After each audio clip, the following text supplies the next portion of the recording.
Bonjour à tous. Alors, on va souhaiter la bienvenue à la grande famille de Central Équipement. Donc, Central Équipement opère au Sénégal depuis presque une vingtaine d'années. Nous évoluons dans tout ce qui est matériel de restauration professionnelle. On s'est dit il était temps de convier à tous nos partenaires. Je les appelle même les membres de notre famille parce qu'on collabore depuis très très longtemps. On les accompagne dans leurs projets et on s'est dit Central Équipement jot na mu fësal le partenariat bi mu am avec ses clients. Donc tout ce qui est matériel de restauration professionnelle, d'hôtellerie aussi, de transformation et de conditionnement. Central Équipement s'est débrouillé pour se positionner parmi les leaders et on peut dire actuellement, non seulement au Sénégal mais même dans la sous-région, on opère et on gagne notre notoriété. Donc matériel bi ñuy proposé c'est du matériel vraiment professionnel bu laaj une qualité de façon à ce que ki koy jënd mun ko utiliser pendant très longtemps. C'est pour cela on n'hésite pas à aller acquérir chez les fournisseurs les meilleures marques. Nous travaillons avec des groupes très connus dans le monde, des groupes turcs. Nous travaillons avec des groupes espagnols, des groupes français, mais aussi des Chinois qui sont réputés aussi pouvoir fournir du matériel de pointe à faible coût. Donc, lépp luy projet de restauration et d'hôtellerie, on est capable de mener le projet du début à la fin, c'est-à-dire accompagner le client depuis la naissance du projet.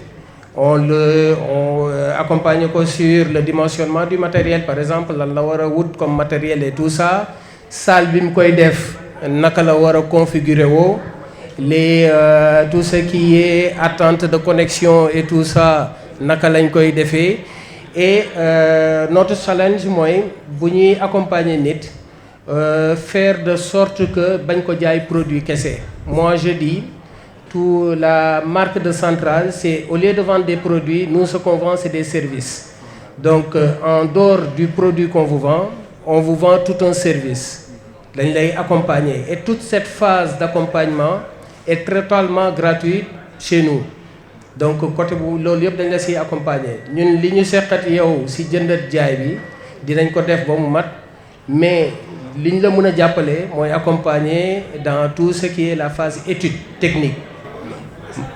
Quelles sont les attentes concernant donc cette foire, vu que c'est votre première expérience? Alors, comme je l'ai dit tantôt au commencement, les attentes de cette foire-là, c'est de tendre la main à nos partenaires, à nos fournisseurs, notre grande famille. Ils nous connaissent déjà, mais il y a d'autres qui ne nous connaissaient pas. Et à travers cette foire, vont nous connaître afin de pouvoir leur offrir notre service et dire aux Sénégalais, aux femmes qui rentrent un peu dans l'industrialisation à travers la transformation, leur dire aussi que ni Central Équipement taxaw na pour accompagner ces femmes-là. Parce qu'on s'est dit, femme bu jóg par exemple, je vous donne un exemple, defar cere. C'est tout un processus qu'on a tendance à négliger, mais ça demande du savoir-faire. Depuis récolte du mil, après ñu dem yóbbu ko ñu lay ko ñu wal ko et tout ça, c'est des procédures. Olofal nañ ko nii dafay niru lu yomb, mais c'est carrément une industrialisation du mil vers le cere, vers le couscous. Donc c'est tout un process. Mais maintenant, pour accompagner ces femmes-là et ces braves dames dans ce process-là, on s'est dit lu ñu leen mën a accompagner mooy indil leen des machines boo xam ni suñ ko utiliser dina yombal seen liggéey, mais buñ ko liggéeyee ba pare essayer de leur offrir du packaging pour mu am plus-value. parce que boo jëlee on va dire kilo cere par exemple takk ko ci mbuusu glace yi le prix bi nga ko mën a jaayee wute na at boo ko defee ci un sachet bien représenté avec ta marque ñu mun tëju comme il faut et tout ça plus-value bi dafay yokk. Ça c'est aussi bien pour ñiy def la transformation de produits céréaliers, légumes et tout ça mais aussi ñiy di jaay ndox. On a vu que depuis un certain moment il y a l'essor de la vente d'eau au Sénégal. On s'est dit pour accompagner, pour entrer aussi dans cette phase, pour accompagner, on s'est dit on va aussi proposer à ces braves personnes-là qui conditionnent l'eau des machines yoo xam ne da leen di permettre mu yombal seen liggéey. Mais on est allé encore un peu plus loin. On s'est dit il y a beaucoup de personnes qui utilisent l'eau de source, l'eau du robinet du moins, conditionner ko directement. ñi ñu koy jaay du ñu xam ban qualité d'eau lañ leen jox. ñu ne on va proposer des machines yoo xam ni la machine bi ci boppam mooy def le système de filtrage de l'eau avant d'être conditionnée. loolu différence bi foofu la nekkee entre ce qu'on propose ak ce qu'il y a sur le marché. Les machines qu'on propose, il y a un système de filtrage de l'eau. C'est-à-dire en vendant vos matériels, il y a un suivi aussi. Exactement. Il y a un service SAV. xam nga dox ci mbedd mi jënd benn produit tu peux l'avoir à bon prix mais boo dawalee tuuti quand il y a un problème technique ci ngay doog a xam ni que def nga erreur. Nous, comme ni ma ko waxee à l'entame, ce qu'on vend c'est un service. Donc le service après-vente, après bu ñu la jaayee et installer le matériel, il y a une garantie qui va suivre son cours pendant 1 an. Mais bu weesoo 1 an bi, pour ne pas lâcher nos partenaires, on leur propose très souvent des contrats de maintenance planifiés. Ou de façon périodique, on envoie une équipe technique qui va faire le check de l'ensemble de l'installation. Loolu day tax matériel bi am suivi, day tax matériel bi yàgg. Parce que matériel yu mel nii cher na. boo ko jëndee il faut mu yàgg sa loxo pour nga mën a gis vraiment njëriñ bi, c'est-à-dire que amortir l'investissement. Donc on accompagne dans ça, on accompagne aussi si mode d'utilisation des équipements. On fait des formations parce que bu ñu la installer, on forme l'équipe qui va utiliser ces équipements-là. dañ leen di former ne leen defee leen ko nii par exemple les bains-maries, il faut jamais laisser les bains-maries sans eau. boo leen di wàcc na am ndox, boo leen koy vider na doon le matin au lieu de faire ça le soir.